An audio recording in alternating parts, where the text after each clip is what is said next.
Assalamualaikum warahmatullahi wabarakatuh. Perkenalkan kami dari kelompok 6 ingin mempresentasikan hasil diskusi kami, yaitu pengambilan keputusan. Perkenalkan, nama saya Johara dan saya bersama rekan-rekan saya yaitu Saya Adam Fajrul Falah. Saya dari Fajar Ardiansyah. pada kesempatan kali ini saya menjadi moderator yang akan memandu presentasi kali ini. Materi pertama akan dibacakan oleh Adam. Pertama, kita akan membahas tentang pengambilan keputusan. Selanjutnya kita akan membahas pengertiannya. Pengertiannya sendiri, keputusan merupakan beberapa alternatif yang harus dipilih untuk menghasilkan satu pilihan terbaik. Pengambilan keputusan sendiri berarti proses mengidentifikasi masalah, peluang, dan cara menyelesaikannya. Next, pengambilan keputusan manajerial. Pengambilan keputusan adalah proses di mana manajer menanggapi peluang dan ancaman dengan menganalisis atau memperhitungkan pilihan dan membuat keputusan tentang tujuan dan tindakan. Selanjutnya, keputusan dalam mengenai peluang. Manajer menanggapi cara-cara untuk meningkatkan kinerja organisasi. Selanjutnya, keputusan dalam menanggapi ancaman adalah terjadi ketika manajer dipengaruhi oleh peristiwa yang merugikan organisasi. Selanjutnya, jenis pengambilan keputusan. Jenis-jenis pengambilan keputusan itu ada dua, yaitu keputusan terprogram dan keputusan tidak terprogram. Keputusan terprogram sendiri adalah keputusan yang dilakukan secara rutin atau berkali-kali sebelumnya. Dalam keputusan terprogram ini ada aturan atau pedoman atau prosedur yang harus diikuti. Contoh keputusan terprogram ini adalah memutuskan untuk memesan ulang perlengkapan kantor. Selanjutnya, jenis keputusan lainnya yaitu keputusan tidak terprogram. Keputusan tidak terprogram adalah situasi yang tidak bisa atau yang belum sering ditangani. Biasanya keputusan tidak terprogram ini muncul karena adanya pengaruh eksternal yang berupa lingkungan yang cepat berubah. Keputusan tidak terprogram ini tidak ada aturan yang harus diikuti karena keputusannya bersifat baru atau unik. Keputusan ini dibuat berdasarkan informasi, intuisi, dan penilaian seorang manajer. Contoh keputusan tidak terprogram ini, contohnya adalah haruskah perusahaan berinvestasi dalam teknologi baru. Selanjutnya, banyak keputusan yang dihadapi manajer setiap hari melibatkan setidaknya beberapa tingkat ketidakpastian dan memerlukan pengambilan keputusan yang tidak terprogram, sehingga keputusan sulit dibuat. Keputusan dibuat di tengah-tengah faktor yang berubah, informasi mungkin tidak jelas, dan harus berurusan dengan sudut pandang yang saling bertentangan. Selanjutnya, macam-macam situasi. Yang pertama ada kepastian. Kepastian ini di mana semua informasi yang dibutuhkan membuat keputusan tersedia sepenuhnya. Yang kedua ada resiko. Resiko ini di mana keputusan memiliki tujuan yang jelas, informasi yang baik tersedia, hasil masa depan yang terkait dengan setiap alternatif tunduk pada peluang. Yang ketiga ada ketidakpastian. Manajer tahu tujuan mana yang akan mereka capai, informasi tentang alternatif dan peristiwa masa depan tidak lengkap, dan manajer mungkin harus datang dengan pendekatan kreatif untuk alternatif. Yang terakhir ada ambigu, ada ketidakjelasan. Situasi ini di mana situasi pengambil keputusan yang paling sulit. Tujuan yang ingin dicapai atau masalah yang ingin dipecahkan tidak jelas, alternatif sulit untuk didefinisikan, dan informasi tentang hasil tidak tersedia. Selanjutnya ada beberapa kondisi yang mempengaruhi kemungkinan kegagalan keputusan. Di sini ada resiko dan ketidakpastian. Resiko dan ketidakpastian ini menghasilkan kemungkinan kegagalan. Yang pertama adalah kemungkinan kegagalan level rendah. Jika kemungkinan kegagalan, resiko, dan ketidakpastian ini level rendah, maka dapat dipastikan itu merupakan kepastian. Dan kepastian ini biasanya dapat diputuskan dengan keputusan terprogram. Sedangkan jika resiko dan ketidakpastian ini berlevel tinggi, itu akan menyebabkan ambigu atau tidak jelas, sehingga keputusan sehingga keputusan yang diambil adalah keputusan yang tidak terprogram. Dari keputusan terprogram dan keputusan tidak terprogram ini maka akan dihasilkan solusi masalah. Selanjutnya akan dijelaskan oleh rekan saya, Daryl. Memilih model pengambilan keputusan. Pertama, tergantung pada preferensi pribadi manajer. Kedua, apakah keputusan itu tidak terprogram atau tidak terprogram. Yang ketiga, sejauh mana keputusan dicirikan sebagai kepastian, risiko, ketidakpastian, atau keunikan atau keraguan. 3 model pengambilan keputusan. Yang pertama, ada model keputusan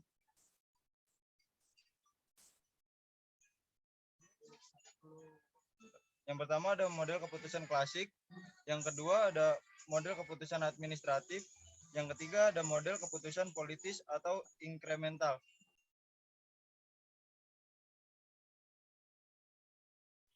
Model keputusan klasik. Model pengambilan keputusan klasik adalah model preskriptif yang menceritakan bagaimana keputusan harus dibuat.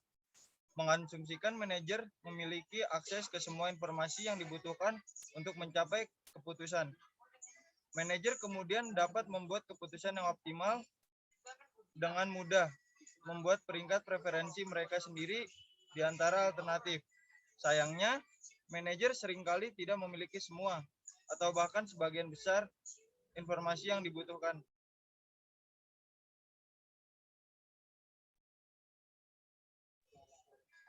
Cara mengambil keputusan secara klasik.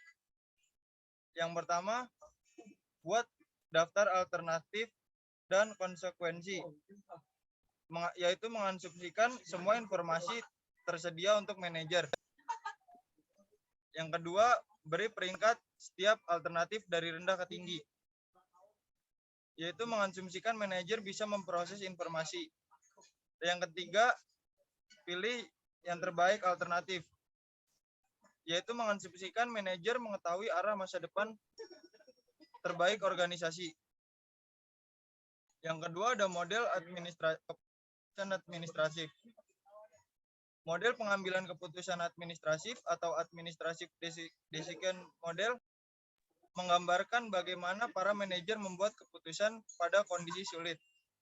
Para manajer sering menghadapi masalah yang sulit, jarang terjadi atau tidak terstruktur.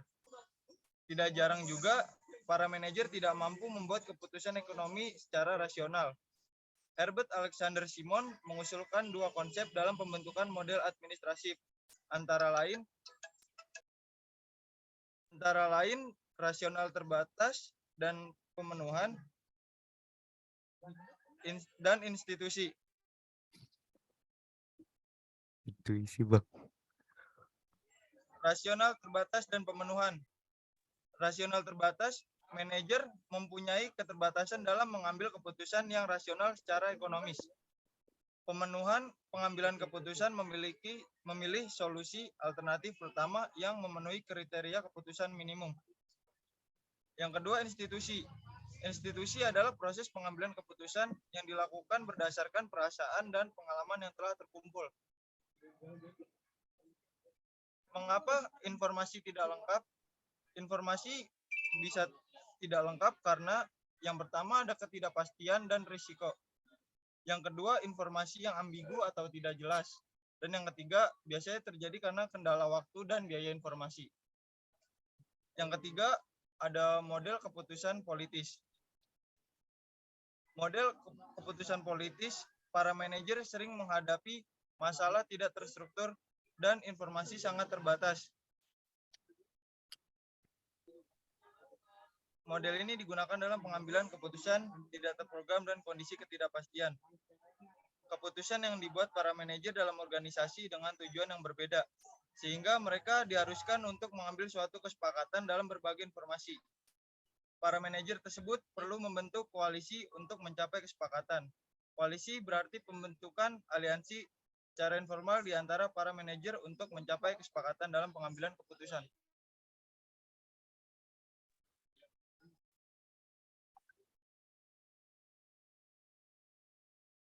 Dengan demikian, tanpa adanya kondisi dalam pengambilan keputusan dapat mengakibatkan individu atau kelompok yang kuat akan mendominasi dalam pengambilan keputusan.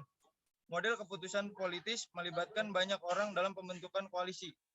Para manajer mempunyai kesempatan untuk saling menyumbangkan pendapatnya dalam pengambilan keputusan dan meningkatkan komitmen mereka pada alternatif-alternatif yang dipilih dan digunakan dalam pengambilan keputusan.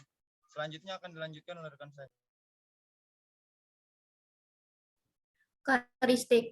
Karakteristik dari model klasik yaitu masalah dan tujuan yang jelas. Terus yang kedua, kondisi kepastian. Yang ketiga, informasi lengkap.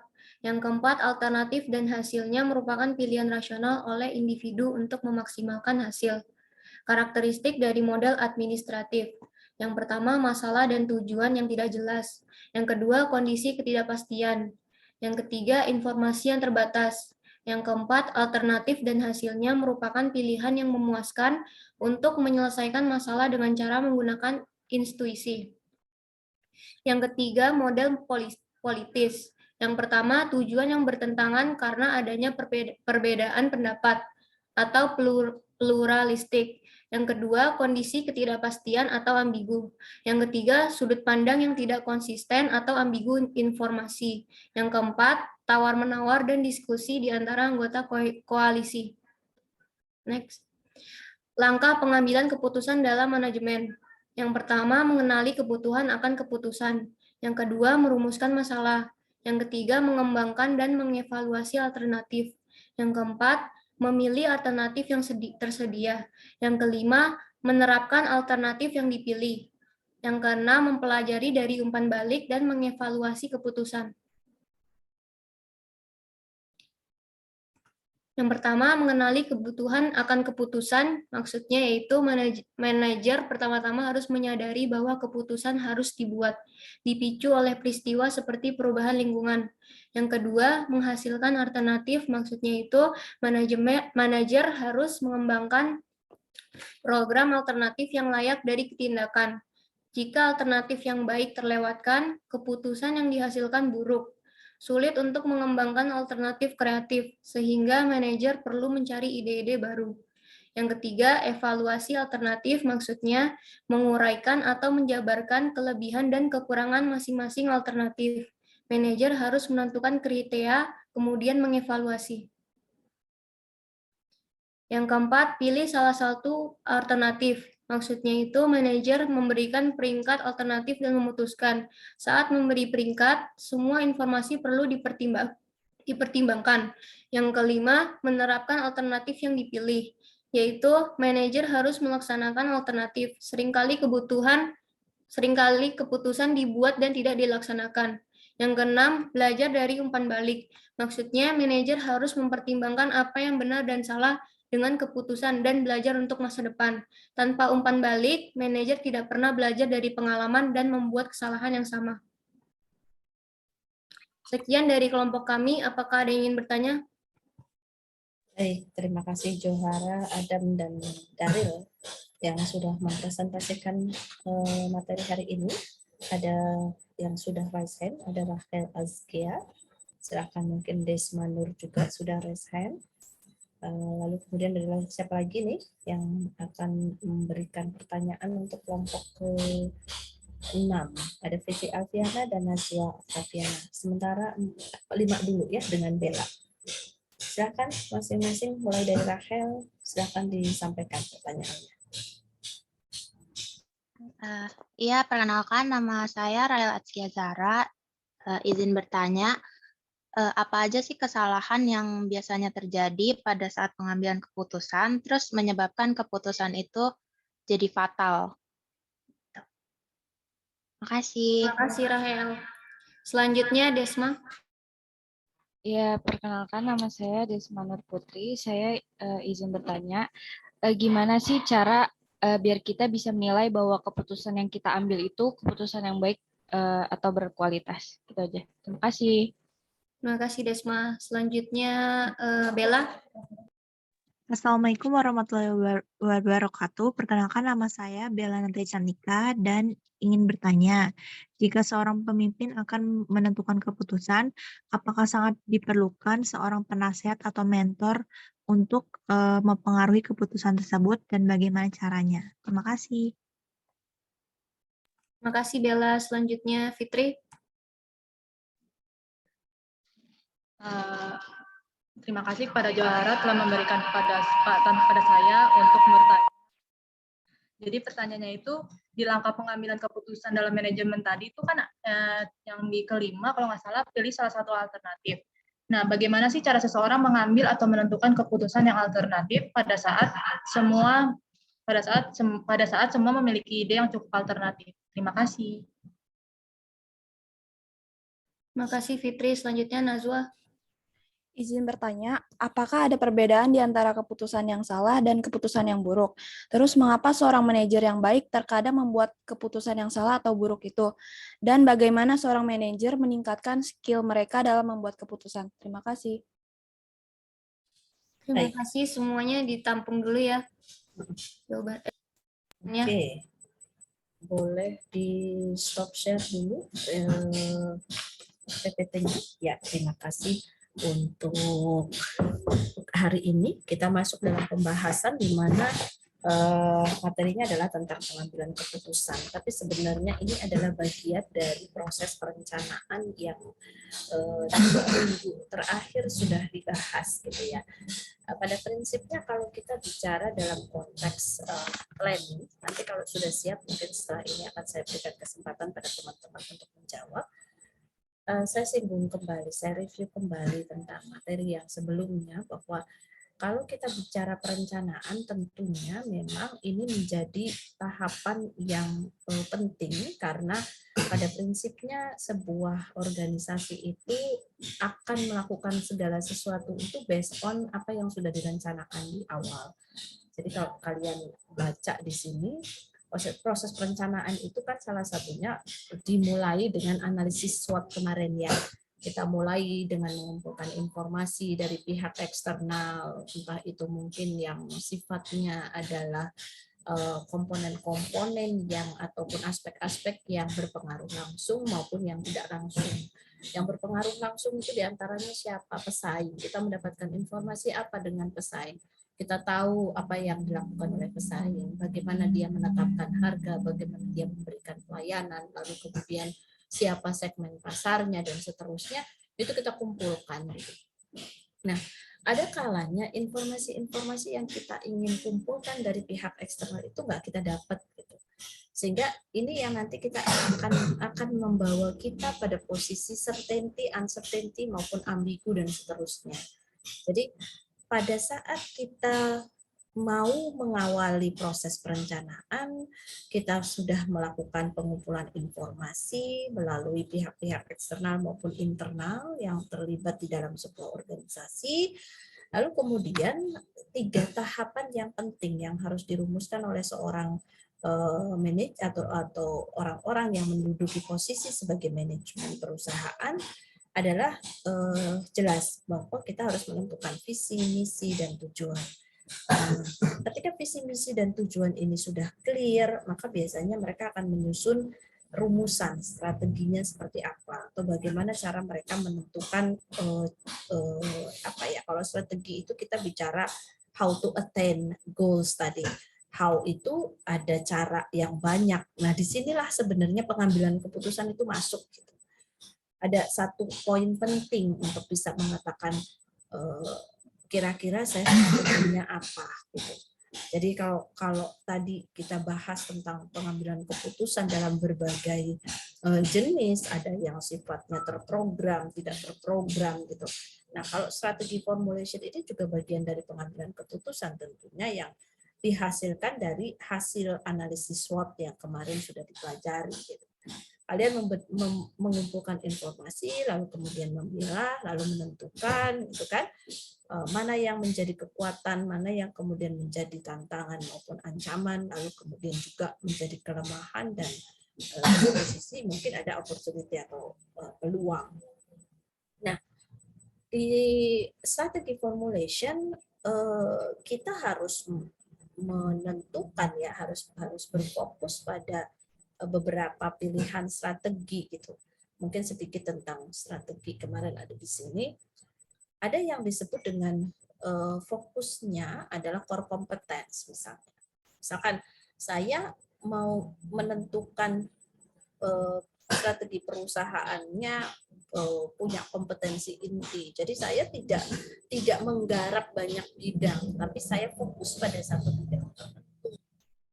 Nah, saya kan harus ngambil keputusan apakah saya akan core kompetensi atau developing synergy atau creating value for customer. Itu tergantung pada hasil analisis SWOT tadi. Kita sudah mengumpulkan informasi secara umum, lalu kita sudah bisa mengkategorikan mana kekuatan, kelemahan, dan seterusnya, sehingga kemudian saya akan positioning. Ada di mana nih saya?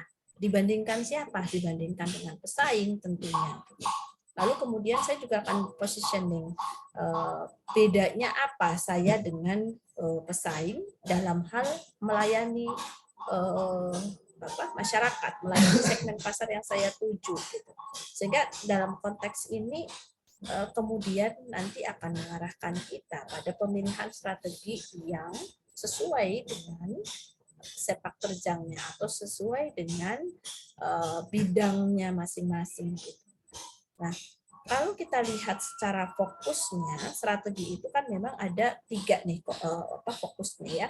Core competence itu misalkan saya hanya satu bidang garap, tapi saya punya banyak. Bisa jadi seperti itu. Atau mungkin malah justru ya saya hanya punya satu bidang garap, tapi ya benar-benar fokus di situ. Sehingga kemudian nanti akan ada misalkan sebentar. Nah, ini akan ketemu seperti ini. Saya akan punya fokus pada satu pasar, gitu kan, view market, dengan fokusnya adalah low cost misalnya. Jadi contoh yang bisa dilakukan oleh Ramayana, dia fokus pada bidang garapnya adalah retail misalnya ya, retail dalam konteks bukan barang konsumsi ya, tapi sandang gitu ya. Kemudian yang dilayani adalah masyarakat dengan pendapatan menengah ke bawah, meskipun sekarang sudah tutup ya, sudah bangkrut. Tapi memberikan contoh ini dalam konteks ini saya sengaja memang dia sangat fokus pada satu segmen pasar tertentu, kemudian dia juga fokus pada low cost gitu, harga murah. Atau mungkin nanti ada satu sisi lagi yang lain, core kompetensinya mereka adalah differentiated gitu, berbeda dengan yang lainnya. Fokus differentiated itu memberikan pembeda pada yang lainnya. Itu sebenarnya bukan dalam konteks ini bisa diberikan contoh misalkan BMW. BMW itu dia hanya fokus pada view market, sedikit segmen pasar yang dilayani. Siapa dia? Orang dengan pendapatan tinggi, ya kan? Atau mungkin kalau kita bicara di supermarket atau mungkin swalayan dan sebagainya, mungkin ada Sogo di sana yang dia hanya melayani orang-orang dengan pendapatan, memang ditujukan untuk orang-orang dengan pendapatan tinggi. Sehingga pada saat kalian masuk ke Ramayana dengan masuk ke Sogo, pasti nuansanya aja udah beda. Musiknya aja udah bisa beda. Misalnya. Masuk ke Sogo, musiknya klasik, bikin orang tuh tenang, enak, sejuk, adem gitu kan. Milih itu lebih kepada mana yang menurut dia desain paling bagus misalkan. Tapi kalau masuk ke Ramayana, orang fokusnya adalah bagaimana saya mendapatkan baju dengan harga murah tapi dapat banyak, beli 2 dapat 1 misalnya. Nah, itu fokus low cost dan fokus differentiated gitu. Jadi ini hanya contoh implementasi di level bisnis ya, strategi di level bisnis. Saya kembali ke fokusnya yang tadi bahwa ada 3 hal yang dikedepankan nih oleh pelaku bisnis gitu. Ketika saya core competence berarti saya fokus pada bidang garap UNJ dulu sebelum jadi UNJ. IKIP berarti dia fokus pada bagaimana mencetak calon sarjana pendidikan, calon guru saja. Kalau core competency itu seperti itu. Meskipun di dalamnya kemudian ada calon guru ekonomi, calon guru agama, calon guru bahasa, gitu. Tapi core kompetensinya adalah pendidikan.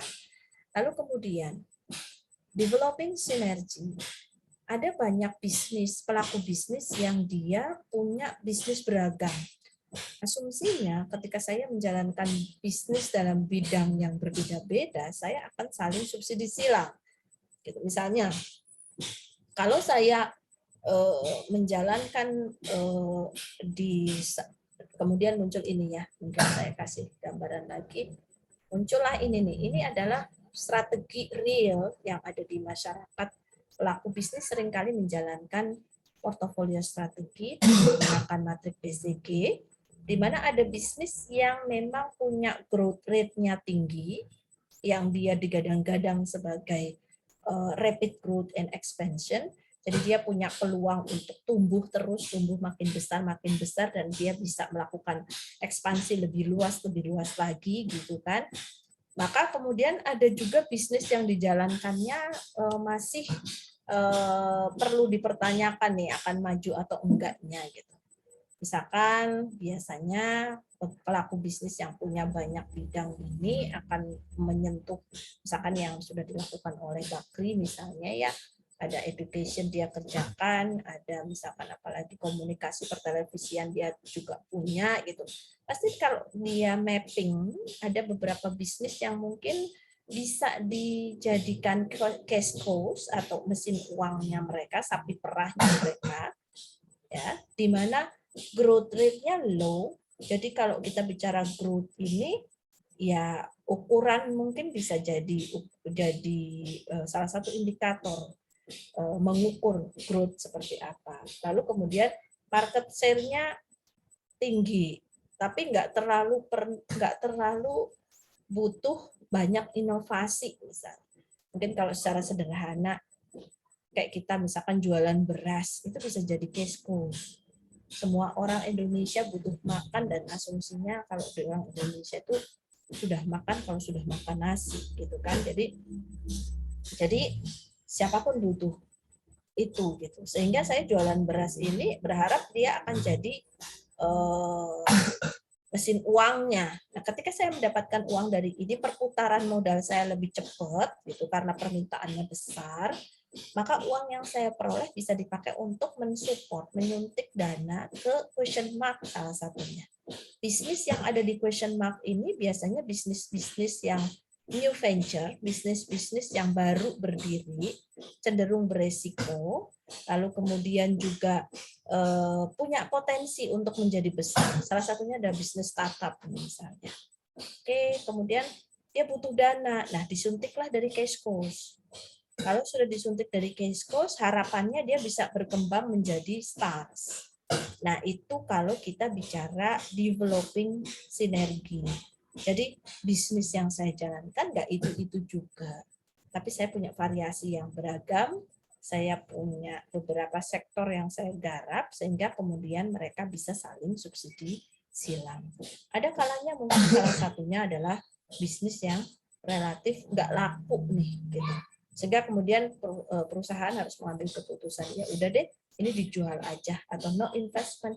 Jadi daripada ini membebani, mengeluarkan beban-beban yang tidak sedikit, maka sebaiknya ini harus segera divestasi.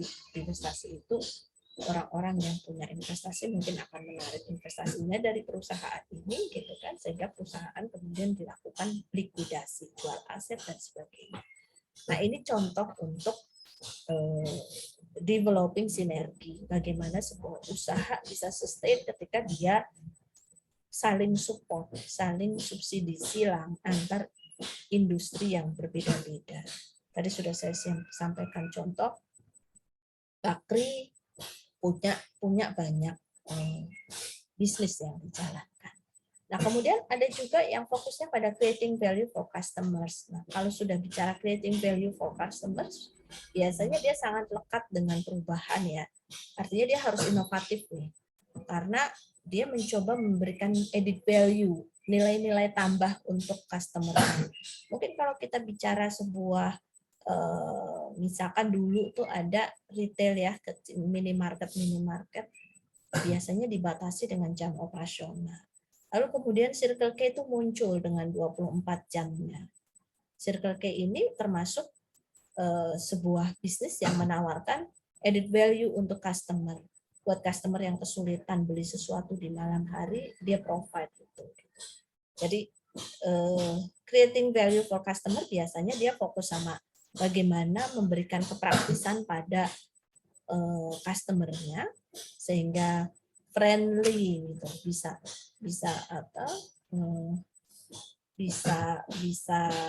memberikan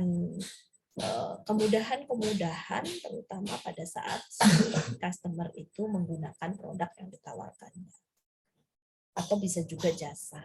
Nah, kalau kembali lagi ke konteks yang tadi 3 tahapan ini, strategy formulation itu bukan hal yang mudah sebenarnya. Maka kemudian tadi ada muncul pertanyaan, di mana ya kira-kira kalau ngambil keputusannya salah, bagaimana kemudian kita bisa mengambil keputusan dengan baik misalnya. Nah mungkin kita akan sambil diskusi aja, karena strategy formulation ini bagian dari tahapan yang di mana decision making itu dilakukan oleh seorang manajer.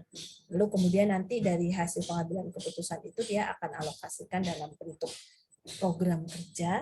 Biasanya strategi implementation itu sudah masuk dalam tahapan-tahapan real yang bisa dilakukan oleh sebuah organisasi agar tujuan bisa tercapai dengan baik.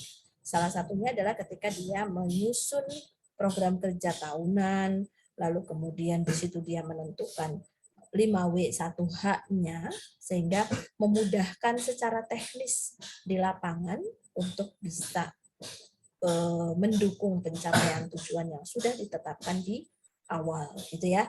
Baik, silakan. Mungkin dari kelompok penyaji tadi sudah ada 5 pertanyaan. Ada Daril, Johara, dan Adam. Silakan boleh bergantian atau siapa yang sudah siap menjawab pertanyaan 5 kawannya yang sudah tadi disampaikan di sesi ini.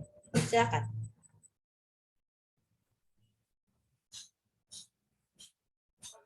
Baik, saya akan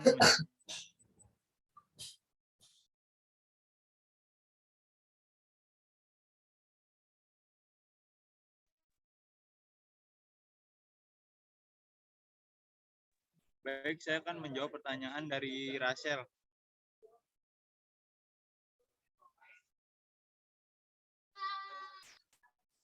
Pertanyaannya tadi adalah kesalahan apa yang biasanya terjadi pada saat pengambilan keputusan.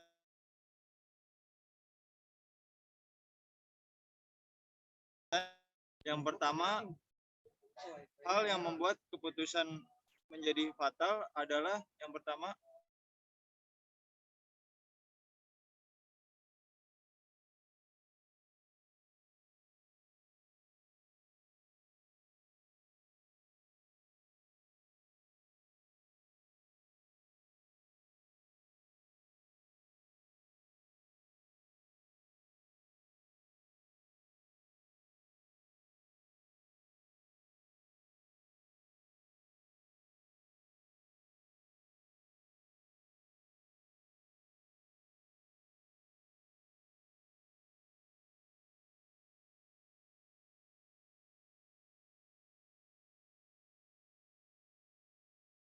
Maaf Bu, Daril signalnya hilang. Jadi saya akan menjawab nomor 2 dalam menentukan keputusan apakah pertanyaan dari Bella, saya akan menjawab dalam menentukan keputusan apakah seorang pemimpin perlu memiliki semacam penasehat yang dapat memberikan saran sebelum melaksanakan keputusan tersebut. Jawabannya, ya perlu. Para penasihat ini berfungsi untuk memberikan rekomendasi dan pertimbangan-pertimbangan kepada manajer mengenai keputusan yang akan diambil dari berbagai alternatif. Penasihat memberikan atau memaparkan informasi mengenai baik atau buruknya beberapa alternatif yang tersedia, sehingga para manajer dapat menentukan keputusan apa yang akan diambil dari berbagai macam alternatif yang tersedia. Namun dalam beberapa organisasi, para penasihat ini bersifat tidak wajib. Contohnya organisasi yang menggunakan gaya manajer demokratif. Gaya manajerial di mana manajer biasanya meminta masukan dari bawahan-bawahannya sebelum membuat keputusan, tetapi tetap memegang kekuatan akhir dalam pembuatan keputusan. Ada juga manajer yang berfungsi sekaligus menjadi penasihat, dijelaskan dalam buku bisnis karya Ricky Griffin. Ada manajer yang menggunakan gaya wewenang penuh free range style, di mana umumnya manajer berperan sebagai penasihat terhadap bawahan yang diperbolehkan mengambil keputusan. Terima kasih.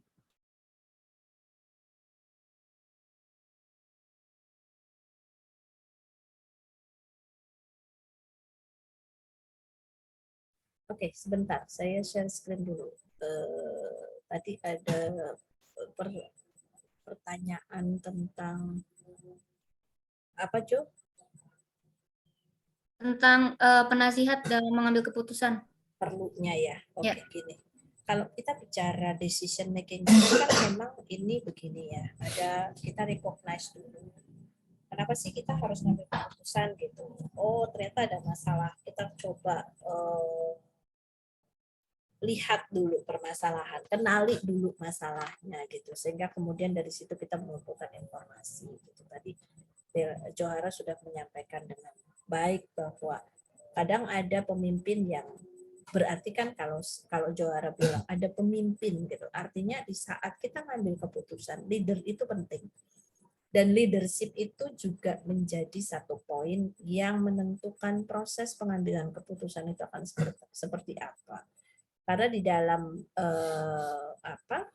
sebuah organisasi biasanya leadership itu punya gaya gitu, kepemimpinan itu ada gayanya masing-masing, stylenya beda-beda gitu. Ada institusi yang kental sekali dengan yang nggak perlu pakai informan segala macam, dia bahkan mungkin solo karir istilahnya gitu ya, ngambil keputusannya sendiri gitu. Mungkin ada beberapa gaya-gaya di instansi pemerintah misalnya yang lekat dengan gaya komando misalnya. Jadi kita bisa pahami bahwa ketika seseorang melakukan sesuatu mungkin itu sebagai perintah, bentuk perintah gitu. Terlepas dari itu kadangkala mungkin perintahnya tidak sesuai misalnya. Tapi karena gaya kepemimpinan tadi otoriter misalkan, dan kita mengetahui bahwa ketika kita menolak misalnya kemudian menjadi satu hal yang dianggap sebagai perlawanan, itu menjadi bumerang buat kita sendiri misalnya ya. Jadi itu leadership. Tapi seberapa efektif sih sebenarnya gaya kepemimpinan itu ketika nanti menyangkut penyelesaian sebuah permasalahan dalam proses pengambilan keputusan seperti ini gitu. Oleh karena itu kemudian banyak gaya kepemimpinan yang dinilai efektif ketika proses pengambilan keputusan itu memberikan peluang kepada bawahan untuk involve, untuk bisa terlibat. Nah, disitulah ada participative leadership, ada kemudian transformational leadership gitu. Bahwa pengambilan keputusan itu memang sejauh ini kalau permasalahan yang dihadapinya misalkan ya terkait dengan hal-hal teknis di lapangan atau mungkin tidak terlampau krusial gitu kan, saya pikir bisa nih kita menggunakan atau bahkan lebih efektif kalau kita menggunakan memberikan kesempatan untuk bawahan berpartisipasi aktif dalam memberikan masukan.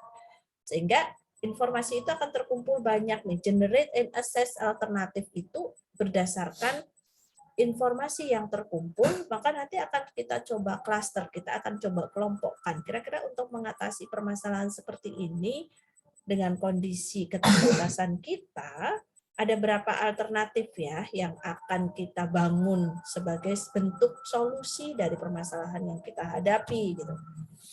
Nah, ketika di sini kita generate alternatif, maka biasanya nanti kita akan mencoba ngelis dulu, membuat list kira-kira masing-masing target ini ada enggak ya kendala-kendala yang akan dihadapi gitu. Misalkan ya, coba ya saya kasih contoh. Waktu itu saya sempat ikut tentang manajemen resiko. Jadi sebuah perusahaan itu harus punya apa yang disebut dengan manajemen resiko. Ini saya mengambil dari bergerak ya. Ini saya mengasumsikan organisasinya adalah Fakultas Ekonomi. Kemudian ada beberapa kriteria nih, ada beberapa kriteria yang digunakan untuk mengukur sebuah program, katakanlah demikian. Misalkan Fakultas Ekonomi itu punya target, kan kita bicara target ya, waktu perencanaan itu kan menentukan target. Satu prodi misalnya di target penambahan jumlah dosen berkualifikasi S3 200% dengan kondisi yang ada saat ini misalnya. Oh, prodi bisnis digital itu kondisinya sekarang S3-nya baru 2 orang. Dari 6 dosen baru ada 2 dosen yang S3. Sehingga kemudian kalau dituntut untuk bertambah 200%, berarti harus ada tambahan 4 orang lagi. Nah, itu nanti kita coba kuantitatifkan nih. Nah, ini kan membangun alternatifnya nanti dari sini. Bagaimana kemudian saya akan mencoba meminimalisir resiko yang sudah kita kuantitatifkan.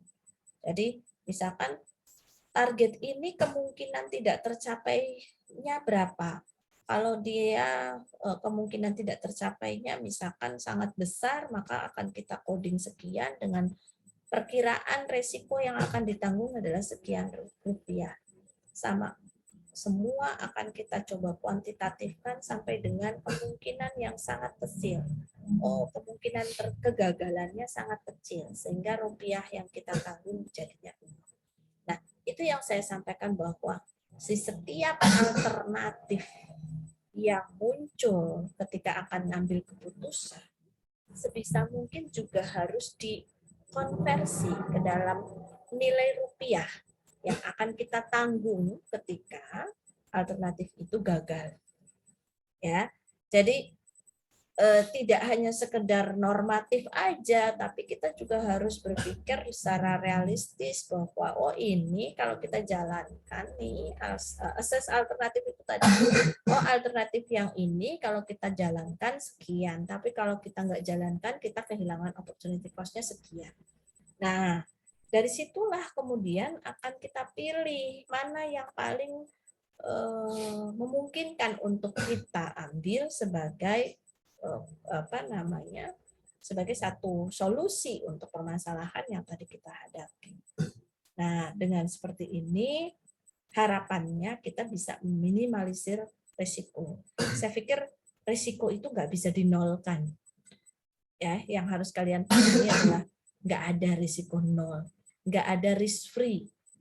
Ya, ada sekalipun ada dalam investasi itu risiko yang nol itu adalah di obligasi pemerintah misalkan. Karena pemerintahnya akan menjamin. Tapi bila mana terjadi resesi, pemerintahan juga kesulitan keuangan, juga tentunya resiko terjadi lagi di situ. Jadi maka kemudian kita akan beranggapan tidak ada resiko yang sama dengan nol. Sehingga tadi pertanyaannya siapa ya yang bagaimana ya keputusannya salah, keputusan yang buruk misalnya. Sejauh ini kita punya toleransi. Pada saat setiap manajer mengambil keputusan di dalam financial itu ada istilahnya financial risk tolerance, toleransi resiko keuangan. Seberapa besar sih saya sanggup menanggung kerugian gitu. Ada yang orang berani nanggung kerugian besar gitu. Ada orang yang kemudian moderat. Saya nggak berani yang besar-besar lah, kalaupun saya hanya sanggup mengcover ruginya sekian. Mungkin ada lagi yang tadi, yang justru risk averter, menghindari resiko, sehingga kemudian saya memilih yang aman-aman aja deh. Gitu. Nah, pada saat choose among alternatives ini, masuk tuh toleransi resiko seseorang. Bisa dipahaminya di sini ya. Jadi mungkin keputusan saya dengan keputusan Adam akan berbeda nih, padahal case-nya sama misalnya. Waktu kalian milih mau masuk kemana, mungkin kalian ada yang berani ngambil, oke, saya yakin saya bisa ke sini, tapi Itu karena toleransi risiko kalian mungkin ada di tadi, dia kategori risker, dia kategori pengambil risiko yang tinggi gitu. Sehingga dia berani ngambil misalkan peluang probability gagalnya juga besar gitu loh. Ya. Tapi ada orang yang enggak lah, meskipun ini idealnya saya di sana, tapi enggak, saya enggak berani gambling kata orang gitu. Saya cuma mau beraninya di tengah aja, di moderat aja nih misalnya. Oke, yang peluangnya juga 50-50. Ada lagi yang enggak berani lagi. Nah, itu masuk nih di saat choose among alternatif, masuk karakteristik kita sebagai toleransi resiko kita nih. Ada orang yang kok bisa ya perusahaan sekecil itu berani ngambil ini, itu karena tadi si pengambil keputusannya punya karakteristik risk taker, risk averter maupun risk moderate. Oke, barulah kemudian akan terasa efeknya ketika dia implementasikan. Oh, ternyata biarpun saya berani, saya masih bisa sanggup. Sehingga risiko dan imbal hasil itu atau tingkat keuntungan itu biasanya akan berjalan beriringan. Orang yang ngambil risiko tinggi juga berharapnya dia akan ketika dia probability kan probability itu ada ya, gagal atau sukses. Jadi sekian persen suksesnya ini justru ternyata terrealisir, maka dia akan berharap dapat imbal hasil yang besar. Ketika dia misalkan lolos dengan pilihan utamanya, meskipun dia berjuang berat dan kemungkinan gagalnya besar, tapi begitu dia lolos, puasnya akan luar biasa puas, gitu loh. Jadi di saat choose among alternatives, maka karakteristik pengambil keputusan dalam konteks toleransi terhadap risiko itu akan terbaca. Oleh karena itu, biasanya kepemimpinan ya itu ada yang dominan nih dalam menentukan pengambilan keputusan. Nah, kemudian kalau kita bicara dari sisi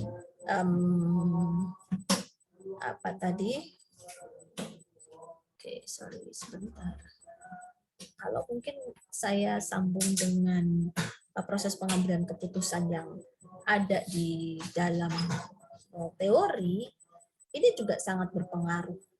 Ada kondisi-kondisi kepastian, ya, misalkan classical model, ya akan lebih mudah ngambil keputusan ketika kondisinya semua informasi tersedia.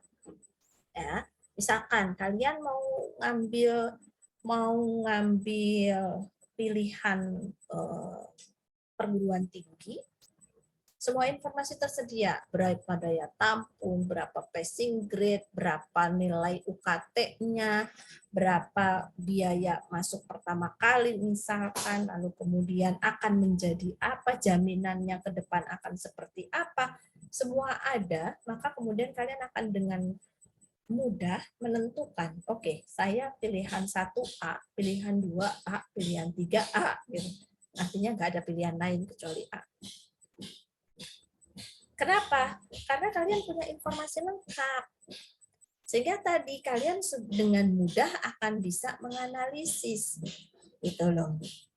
Tapi beda halnya kalau kondisinya adalah uncertain. Uncertain itu kan berarti ada possibility kegagalannya juga lebih besar. Kalau kita bicara resiko, ini punya tingkat resiko yang lebih besar. Nah, sekarang semakin ke kanan lagi, semakin nggak jelas lagi nih. Di political model dia pendekatannya adalah ada semacam kontradiksi dari dalam sendiri, misalkan kita sudah berbeda tujuan, jadi rawan konflik di situ. Kemudian kondisinya uncertain, ambigu, satu hal bisa diartikan berbeda-beda gitu misalnya. Dan seringkali kemudian orang punya cara pandang yang berbeda juga, sehingga ini akan membutuhkan proses pengambilan keputusan yang tentunya kita bisa amati lah ya dalam perpolitikan di Indonesia misalnya, mereka bikin koalisi, mau pilihan presiden itu udah umek-umeknya apa ya, udah sibuk sendiri nih partai-partai saling berkoalisi misalkan. Kenapa? Karena ini bagian dari proses yang sifatnya nanti akan menimbulkan conflicting goals misalnya. Oke, kurang lebih mungkin itu tambahan sedikit dari saya. Silahkan mungkin bisa disambung dengan pertanyaan yang lain.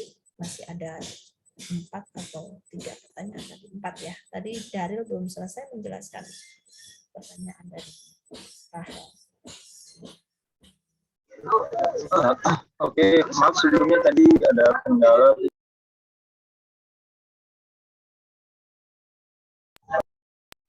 Pertanyaannya tadi, kesalahan apa yang biasanya terjadi pada saat pengambilan keputusan dan menyebabkan keputusan itu menjadi fatal?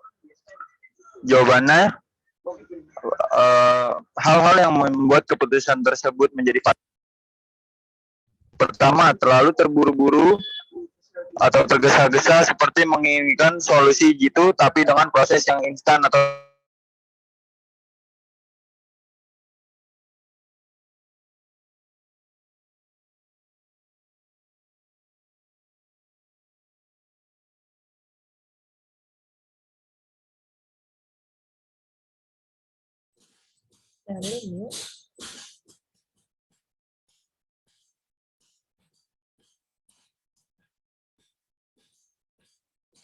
Daril, dari suaranya masih di mute.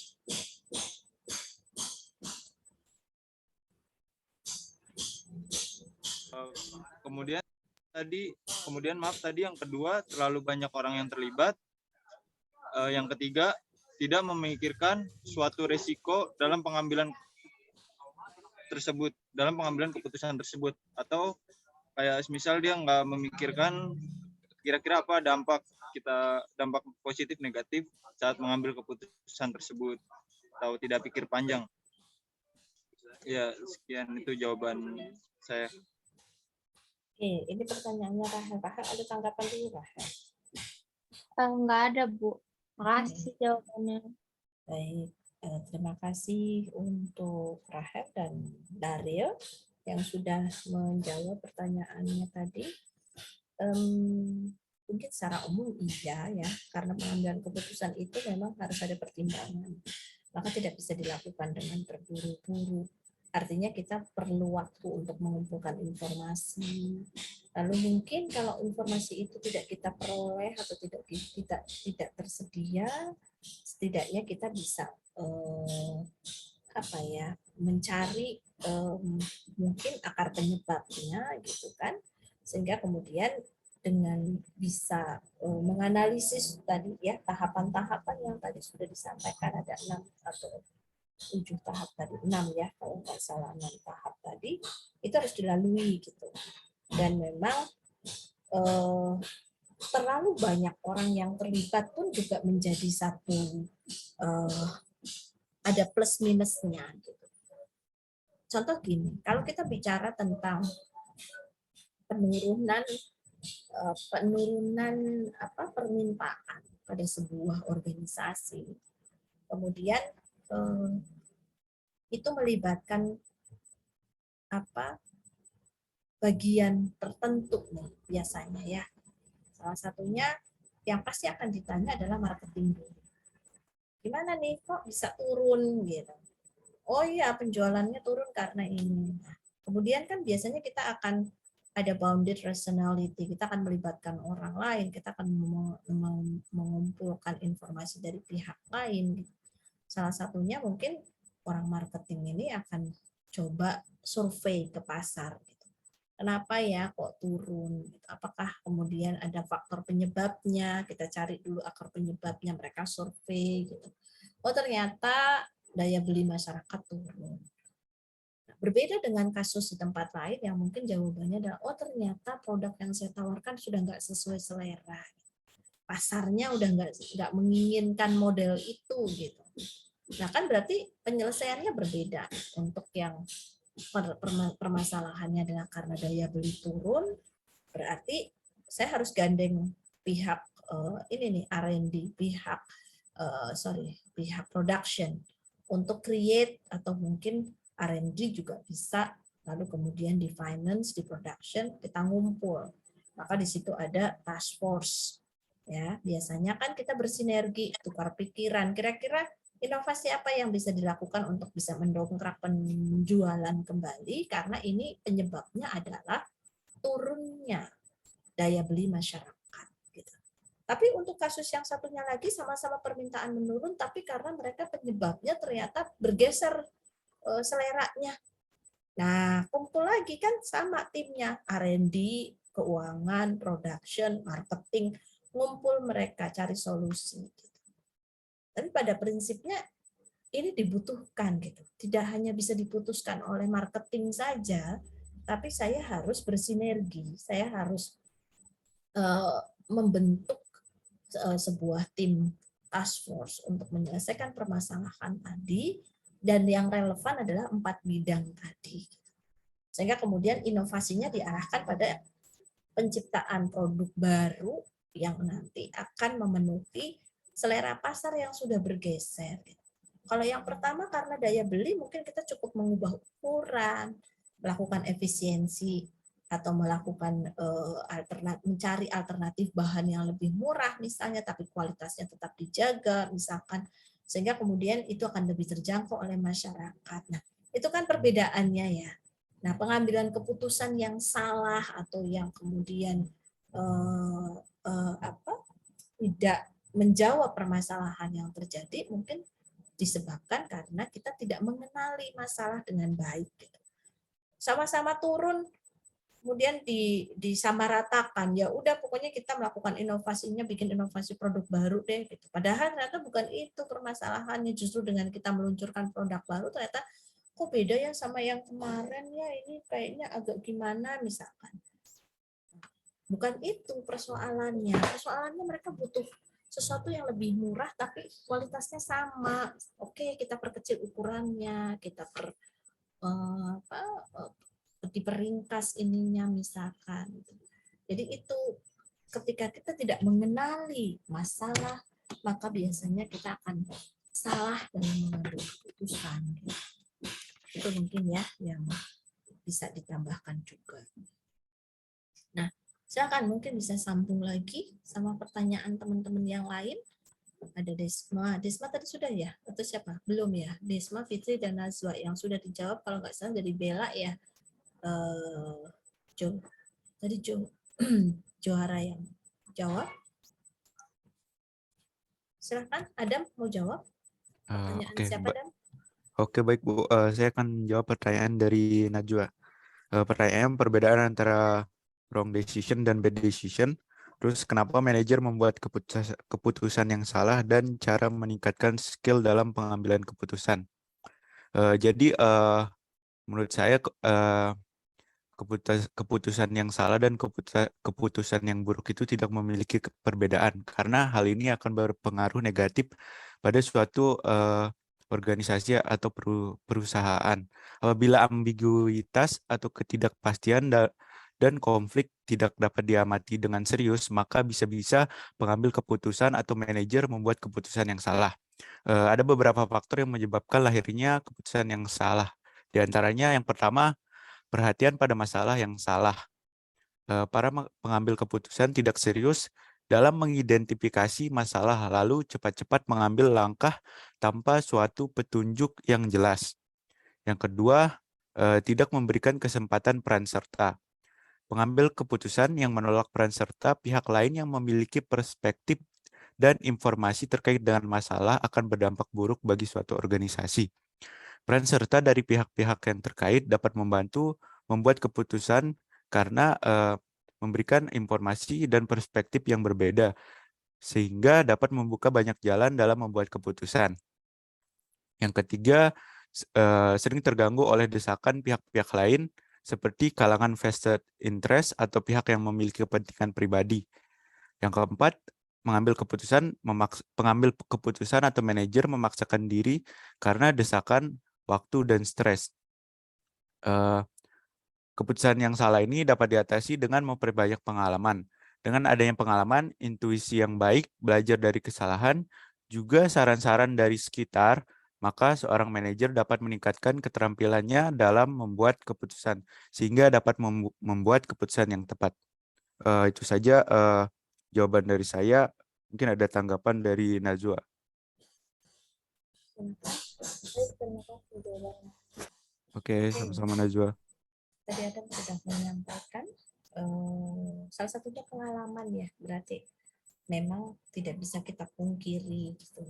Oleh karena itu seringkali sebuah perusahaan ketika merekrut nih, terutama untuk jajaran manajemen, itu biasanya akan dilihat track record-nya gitu. Sudah jadi manajer di mana aja misalnya gitu. Itu menjadi sebuah pertimbangan karena kita tidak bisa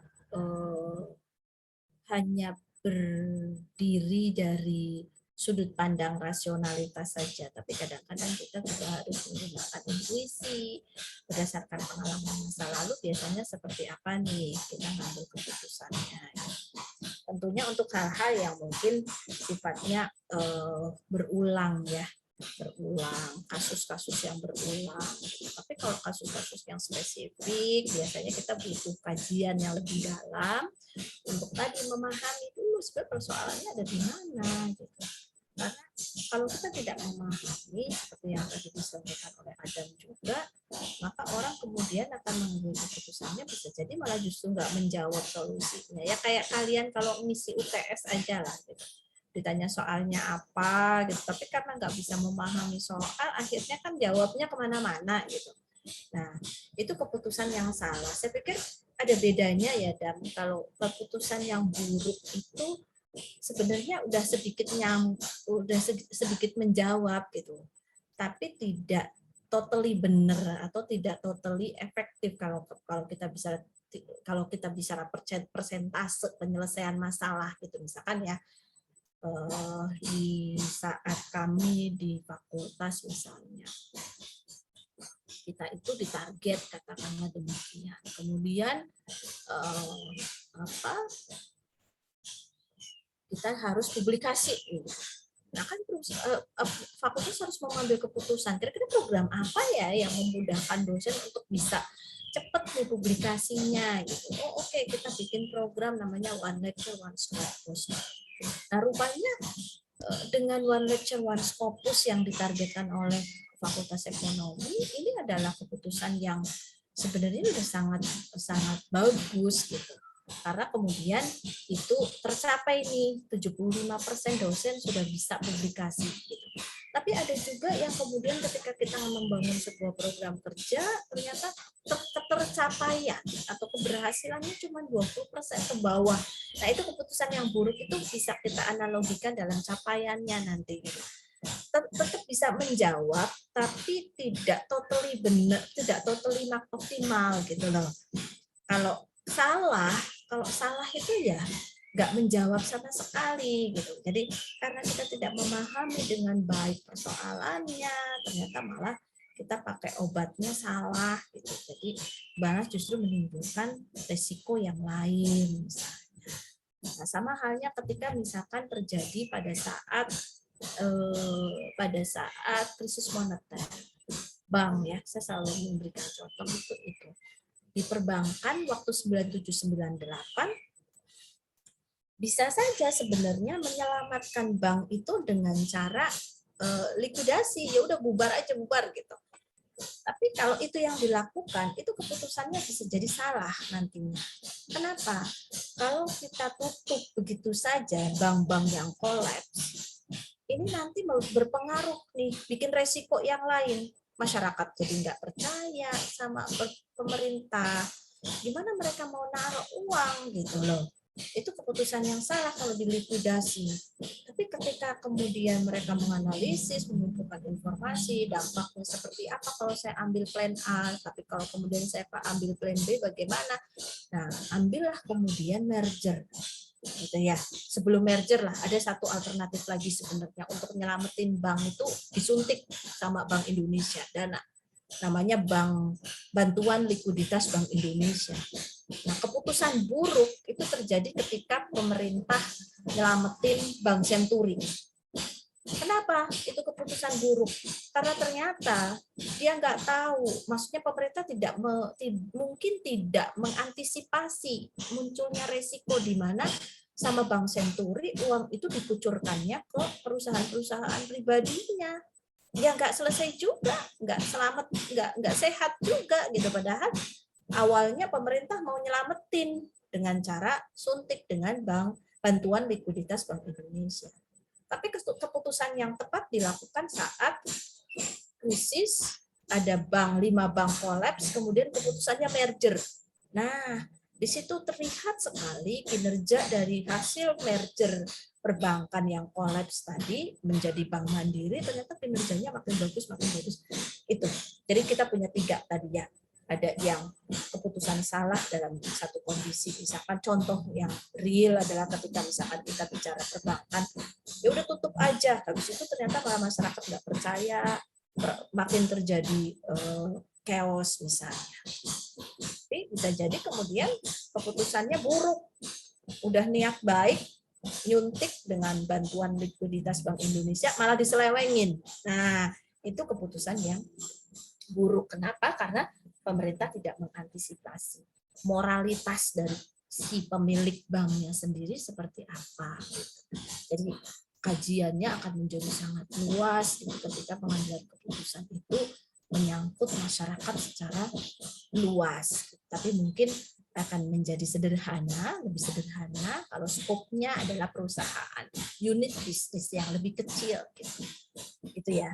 Itu hanya sebagai contoh pembanding aja, bahwa salah dan buruk mungkin bisa saja konteksnya kita bisa bedakan dalam capaiannya, ukuran keberhasilan dari menyelesaikan masalah tadi. Kalau salah seperti misalkan kalian mengerjakan soal tadi tidak menjawab pertanyaan yang diberikan. Oke. Baik, bisa dilanjutkan mungkin ya ke pertanyaan berikutnya. Ada siapa lagi? Pertanyaannya Fitri dan Desma ya, Dam. Iya, Bu. Saya akan menjawab pertanyaan dari Fitri. Di langkah pengambilan keputusan dalam manajemen ada pilih salah satu alternatif. Bagaimana cara seseorang mengambil atau menentukan keputusan yang alternatif pada saat semua memiliki ide yang cukup alternatif? Jawabannya, dalam menentukan satu alternatif yang terbaik, ada beberapa aspek yang perlu diperhatikan. Antara lain, yang pertama, tingkat resiko. Yang kedua, tenaga dan pikiran yang dibutuhkan. Ketiga, jumlah dan kualitas sumber daya manusia yang dibutuhkan. Keempat, ada dari segi waktu. Bila dua alternatif memiliki kualitas yang sama, maka yang dipilih adalah alternatif yang memiliki jangkauan waktu yang lebih luas. Yang kelima, ada aspek ekonomi. Artinya memilih alternatif yang memiliki dampak ekonomi yang paling menguntungkan. Dan yang terakhir, dapat dilaksanakan secara realita. Sekian jawaban saya. Oke, tadi pertanyaannya Desma ya? Maaf Fitri, Bu. Oh, Fitri.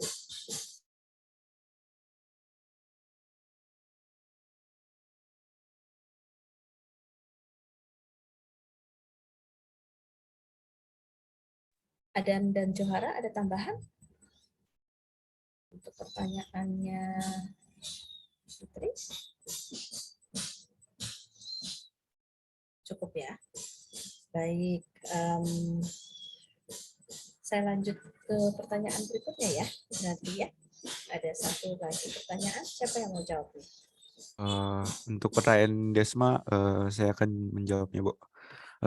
Pertanyaannya tadi, bagaimana cara menilai keputusan yang baik dan berkualitas?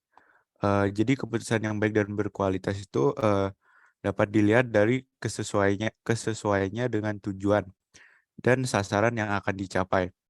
Selanjutnya, keputusan yang baik dan berkualitas itu terjadi jika pengambil keputusannya sepenuhnya mengerti latar belakang, tujuan, sasaran, alternatif penyebab tindakan, serta konsekuensi-konsekuensi yang mungkin timbul dari keputusan yang diambil. Tadi dalam PPT sudah dijelaskan bahwa setelah dilakukannya implementasi terhadap alternatif, maka akan dilakukan evaluasi terhadap keputusan. Nah, evaluasi ini dilakukan untuk menilai baik atau buruknya suatu keputusan. Jika keputusan tersebut berpengaruh baik terhadap suatu organisasi, maka keputusan tersebut dianggap berkualitas. Tetapi jika keputusan tersebut masih dianggap memiliki kekurangan, maka akan dilakukan pemecahan masalah lagi. Untuk keputusan yang baik itu adalah keputusan yang efektif, di mana keputusan yang efektif ini adalah keputusan yang menghasilkan keputusan yang dapat menyelesaikan masalah tanpa menimbulkan masalah baru. Nah, dari sini kita bisa lihat bahwa keputusan yang berkualitas itu adalah keputusan yang menyelesaikan masalah tanpa menimbulkan masalah baru. Ada Pengambilan nggak lagi iklan kan? Kenapa, Bu? Nggak lagi iklan kan? Enggak, Bu. Udah. Mengambil masalah, menyelesaikan masalah tanpa masalah. Oke. Lanjutkan. Selanjutnya, pengambilan keputusan yang efektif itu memiliki setidaknya 2 komponen. Komponen pertama yang harus diperhatikan yakni adalah pengambilan keputusan didasarkan pada pemahaman menyeluruh terhadap pokok masalah. Nah, kalau pemahaman keputusannya sesuai dengan pokok masalah atau penyelesaiannya sesuai dengan pokok masalah, maka dapat diartikan bahwa keputusan itu efektif atau berkualitas atau baik.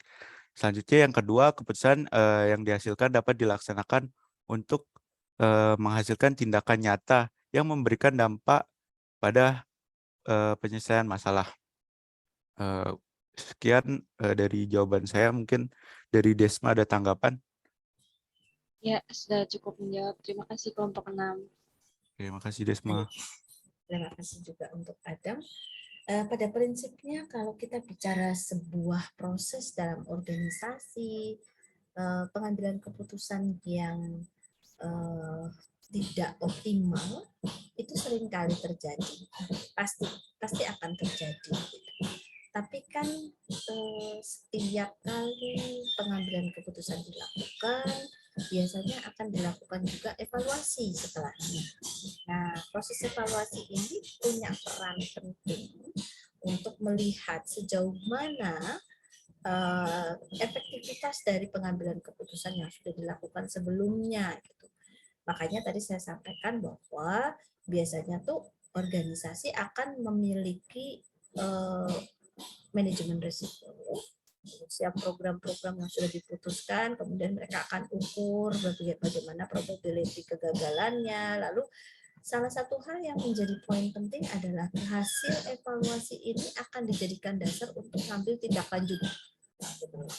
Ada tindak lanjut, ada makanya kalau di dalam manajemen perubahan itu ada namanya plan do check action. Plan do check action itu terus dilakukan sepanjang perusahaan itu berdiri.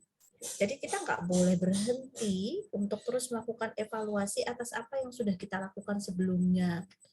Termasuk di dalamnya ketika pengambilan keputusan itu dilakukan kan pasti bentuknya bisa dalam hal program atau mungkin dalam keputusan-keputusan apa misalnya penggantian manajemen itu nanti akan dinilai kinerja manajemennya seperti apa gitu. Sehingga kita akan bisa menilai oh ini tuh keputusan yang tepat. Kenapa? Karena ini mendukung capaian kinerja. Tahun lalu kita nggak segini loh, tapi ternyata pada saat kita mengganti manajemennya, kita bisa melampaui batas yang sudah kita tentukan. Misalnya. Sama halnya untuk diri sendiri ya. Saya pikir hal ini tidak hanya berlaku untuk organisasi, tapi juga bisa berlaku untuk diri sendiri. Gitu. Jadi kita punya progres bahwa setiap apa yang sudah kita lakukan kemudian kita evaluasi gitu.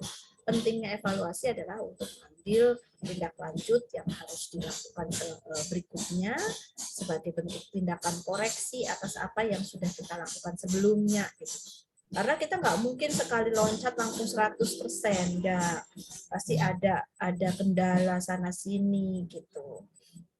Sehingga jarang sekali keputusan itu kemudian diambil dengan hasilnya kemudian ukurannya langsung maksimal enggak gitu. Makanya kita contoh nih kayak Fakultas Ekonomi melakukan evaluasinya bertahap di TW1. Gimana nih? Kemarin targetnya adalah 75 dosen bisa publikasi ya gitu. Di TW1 baru 15. Mereka akan berpikir kira-kira ambil program apa lagi ya untuk bisa mendorong dosen agar bisa mencapai target yang sudah ditetapkan. Dan itu rutin selalu gitu. Makanya saya sampaikan plan, do, check, action itu akan selalu dilakukan sepanjang perusahaan itu ada. Gitu. Nah, bagaimana kalau kemudian hal ini terlewat? Gitu. Biasanya efeknya nggak sekedar cuman kecil ya, tapi justru bisa berdampak besar karena mereka tidak melakukan evaluasi. Ternyata sudah nggak sejalan nih sama keinginan pasar. Pasar punya banyak pilihan. Segmen pasar itu bisa beralih kemanapun dia suka. Nah, ketika kita tidak lagi melayani customer dengan baik, maka salah satunya ya ditinggalkan oleh customer kita, sehingga sustainability yang kita damba-dambakan itu nggak akan bisa terwujud. Jadi pengambilan keputusan saya pikir menjadi concern besarnya kita ketika menjalankan sebuah organisasi, manakala kita berfokus pada kualitas tentunya, sehingga kemudian kita mengedepankan perubahan yang terus-menerus dilakukan. Kalau sudah bicara perubahan harus dilakukan, kan pengambilan keputusan juga terus dijalankan. Nah, jangan sampai kita tidak mengukur diri. Kadang-kadang tuh ada pertentangan antara idealisme dengan realitas ya. Mungkin banyak kegagalan yang terjadi karena kita terlalu idealis misalnya. Sehingga kemudian kita harus membumi juga nih. Membumi artinya kita ngukur lah ya. Kita punya sumber daya seperti apa.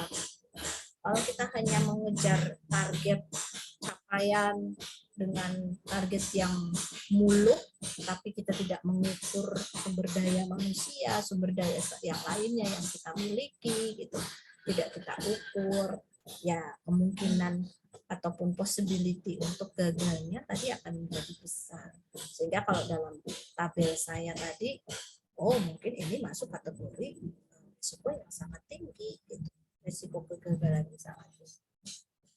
Itu yang kemudian akan membawa kita pada ketidaktercapaian target yang sudah kita tetapkan sebelumnya. Oke, baik. Ada pertanyaan lagi mungkin dari kawan-kawan yang lain yang belum tersampaikan? Silahkan, bila mana masih ada. Ini kelompok 6. Sebentar. Kita berarti ini pertemuan ke-7 ya.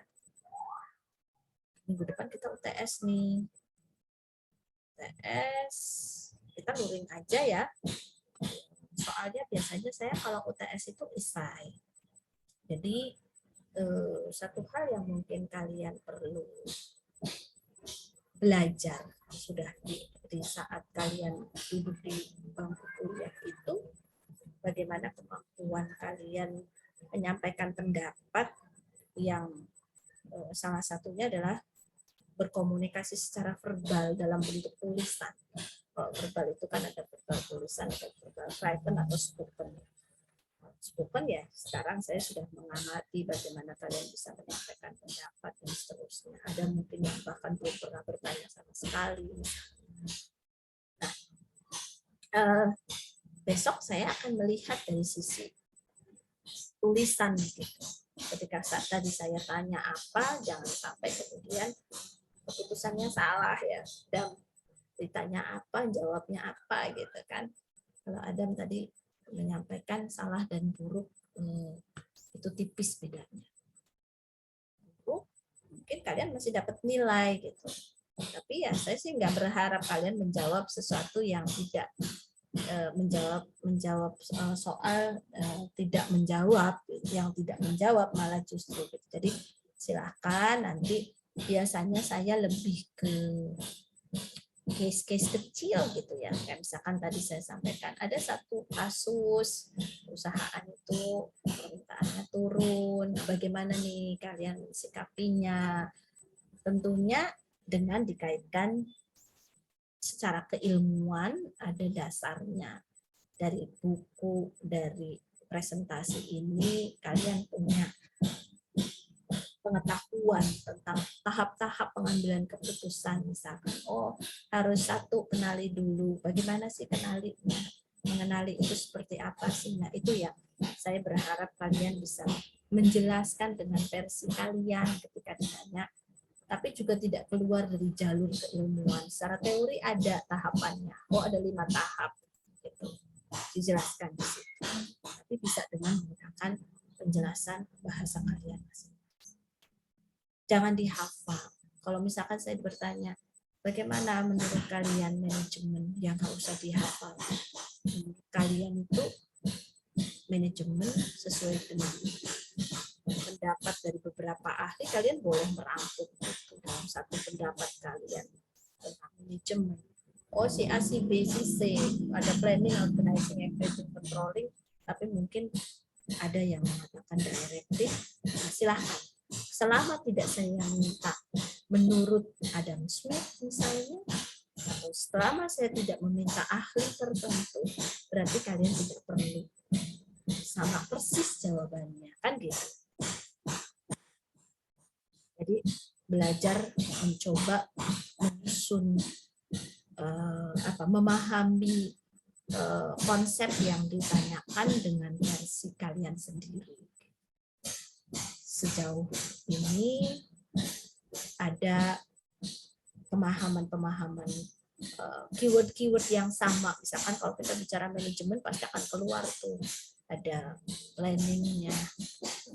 Kita biasanya akan melihat, dia paham manajemen itu pasti ada planning. Kata kunci itu muncul, meskipun kalian berangkat dari belakang dulu ceritanya. Pencapaian tujuan melalui atau malah justru berangkat dari tengah, proses perencanaan dan seterusnya. Gitu. Jadi silahkanlah ya, saya tidak ingin kalian hanya sifatnya menghafal, tapi tidak memahami konten yang ditanyakan. Sebisa mungkin pahami, lalu kemudian kalian utarakan bagaimana cara berpikir kalian akan terbaca dari cara kalian menjelaskan atau menyelesaikan persoalan tadi. Dan tidak usah khawatir bahwa nilai itu ada beberapa hal yang menjadi aspek penilaian gitu. Salah satunya mungkin buat teman-teman yang sudah presentasi, di situ ada nilai dari presentasi, lalu kemudian ada nilai partisipasi, ada nilai dari ujian tertulis gitu kan. Setelah ini siapa ya Jen? Masih saya nggak setelah UTS? Bu Diena bukan? Sebenarnya kalau yang di KRS itu dosennya 2 sih Bu. Siapa satu lagi? Sama Bu Dina, tapi kalau misalnya Bu Umi mau lanjut, Bu Umi aja. Kok nanti saya dimarahin Bu Diena? Enggak gini.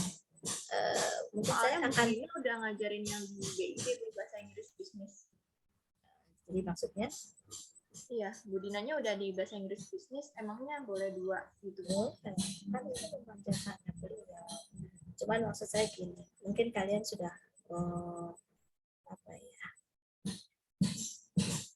ketika kemudian ada kendala dengan beliau misalnya, boleh invite saya. Paham ya maksud saya, Jen? Jadi kalau misalkan tiba-tiba beliau masuk sebentar terus sudah selesai misalnya, dan itu misalkan terjadi di beberapa pertemuan, untuk mengantisipasi kalian nggak dapat ilmunya, boleh share ke saya untuk bisa join lagi di kelas itu, diskusinya bisa lebih lancar. Seperti itu aja Jen, karena kan saya juga tidak bisa mengambil alih begitu saja gitu perkuliahan yang nanti akan menjadi sesinya beliau. Begitu ya Jen ya, sama Yoga. Ya, baik Bu.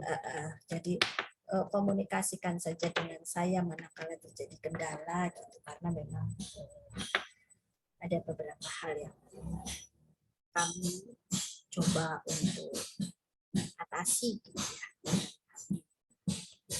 Jadi jangan sungkan untuk menyampaikan hal itu ketika kalian ketemu kendala dengan beliau. Itu aja sih. Biar kalian nggak dirugikan. Itu aja. Oke, sampai ketemu minggu depan. Kalau tidak ada lagi pertanyaan, mungkin itu yang bisa saya sampaikan. Kita nanti materi